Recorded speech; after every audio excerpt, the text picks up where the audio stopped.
Welcome back to the channel. My name is Stephen Nguyen. I'm a pharmacist and I own 52 units of real estate. So today I want to talk about my 20 unit apartment complex that I bought in May of 2022. I want to talk about how I got this deal, how I underwrote the deal, and what it's currently valued at today, and what I've done since I owned the property. Right? So I bought this 20 unit apartment complex using direct mail. And I remember I sent out letters between March of 2021 to August of 2021. For about 6 months, I sent 300 letters a month. Once again, I have videos talking about direct mail, so just check out those videos so I don't have to go into too much detail. It's on my channel, just search it. And basically, he actually lost my letter in the inside, but he had my outer envelope, which just had my name and address. So he literally wrote me a letter back saying, "Hey, got your letter. Here's my number. Here's my name. Please give me a call." So once I got that letter, I was like, "Oh wow, he must be pretty motivated." And basically, I called him and I just asked about my property. I have like 10, 12 questions that I go through, which I teach in the mentorship program, which helps me build trust, but also helps me get the information I need to analyze the deal and to get my lender information that they need to underwrite the deal as well, right?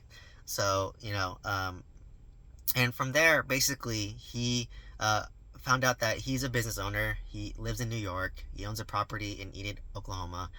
He bought that as a tax write-off because he needed that for his business. I guess his business is doing well, but basically he owned the property, I think, almost free and clear. There's barely any debt. I think he had like $50,000 of debt on it, and he wasn't really managing it. I think he was kind of neglecting the property, so it's kind of a neglectful out-of-state owner.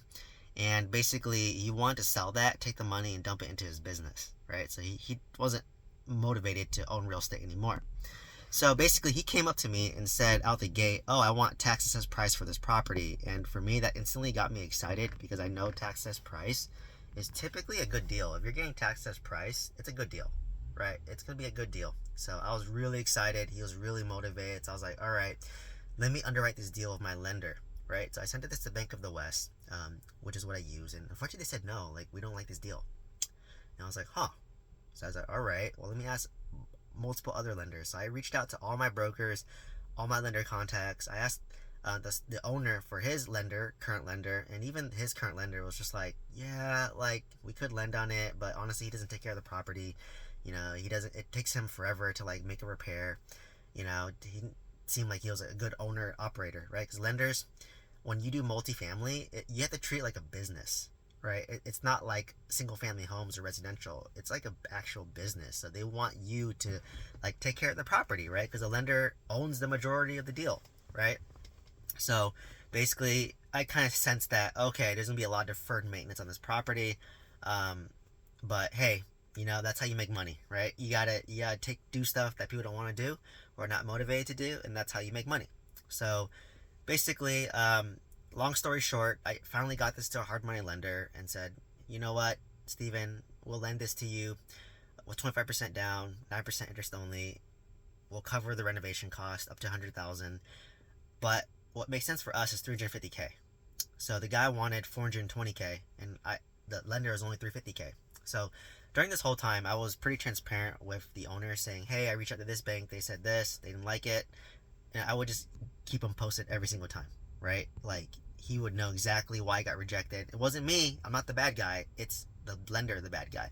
But finally, that hard money lender said, "You know what? We'll approve you at 350." And I said, "You know what? Give me a letter so I can get that letter as proof and give that to the owner, so when I make my new offer, he knows why."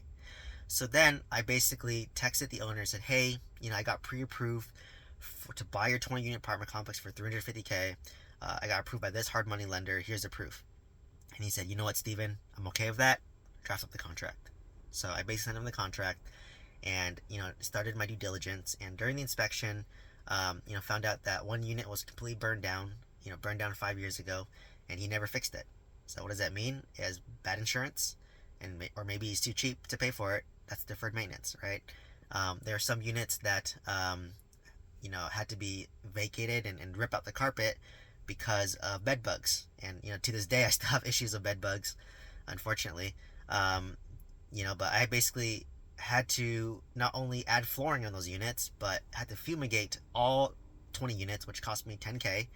And even to this day, when tenants leave, I have to fumigate for bed bugs constantly, and they're hard to get rid of because if you fumigate one unit, they go to another unit, or they can attract it from somewhere else and it goes back into there, right? So it's really hard thing to deal with, and per unit, it costs me like $700 to fumigate, right? Which is more than the rents I'm collecting.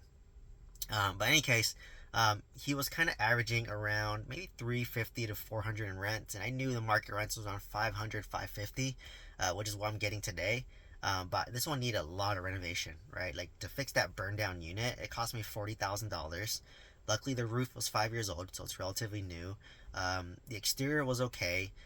There's a staircase that needed to be repaired, which cost me a couple thousand. And I gave a new paint job on the outside, and I renovated probably 15 out of 20 of those units, right? Like, for the most part, pretty heavily. Like, new flooring, new paint, new kitchen.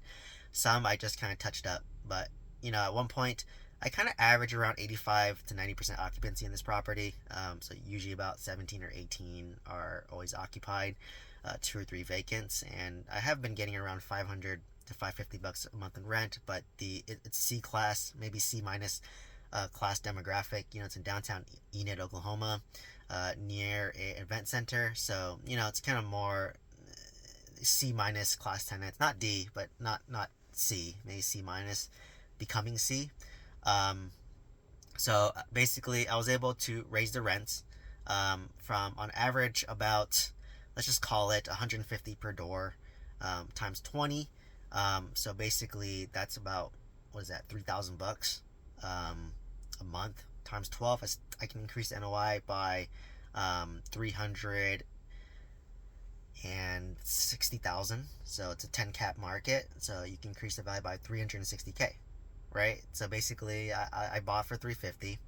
I put in about 100, so I'm all in for 450, and roughly it's gonna be worth around $800,000, right? So because the insurance are bad, during the appraisal, it only appraised at about 550K, which is lower than I expected, but I'm buy and hold, right? So when interest rates drop, I'm good. So my strategy was I came in with a hard money loan, 12-month term, 9% interest only, renovate all the units, use some of the hard money lender to renovate the property, but I couldn't get a lot of the money because I didn't follow my scope of work. I have a whole video talking about that. But pretty much renovated most of the units, got occupancy up, and then basically presented it to Bank of the West, who I used before, which is now BMO, and did a cash out refinance, and basically was able to pull out maybe half the money I put in. So I think I roughly downed, so 350K divided by 4, so like maybe 80K, let's just call it, and I put in about 120K into the property. So I'm all in cash wise 200K, and I think I pulled out maybe half that. So I left $100,000 in the deal during the cash out refinance. So it's not bad, right? I basically just got back maybe my renovation cost, and I'm a long-term buy and hold investor, and now this thing kind of averages around maybe $8,000 to $9,000 a month in gross after expenses. Cut that in half. So let's just make it 8,000. So 4,000 expenses, 4,000 NOI, and then minus my mortgage, which is 2,600. So I'm roughly cash flowing around 1,400, 1,500 bucks a month, which isn't much, to be honest. And I just keep that as reserves in case I have bed bugs or repairs, right? Like just this month, I had to replace 10 foot of plumbing, which cost me $3,000, right? So there goes my cash flow for the past 2 months. And keep in mind my refinance interest rate's around 6.5%, but when interest rates lower, I'll refinance again and lower my rate. So this deal wasn't as home run as my 26 unit, but it shows that like if you hold this long term, I should do well. And if I don't like it, I can always offload this property, right? So let me know if you have any comments or questions about my apartment complex. Happy to answer them. And please share this video with somebody who finds value from this. Please like, comment, subscribe. If you want to join my mentorship program to find off-market multifamily deals, check out the description down below. I offer courses, mentorship, and coaching. You can reach me directly with any questions. Once again, thank you for showing, and I hope to see you next one.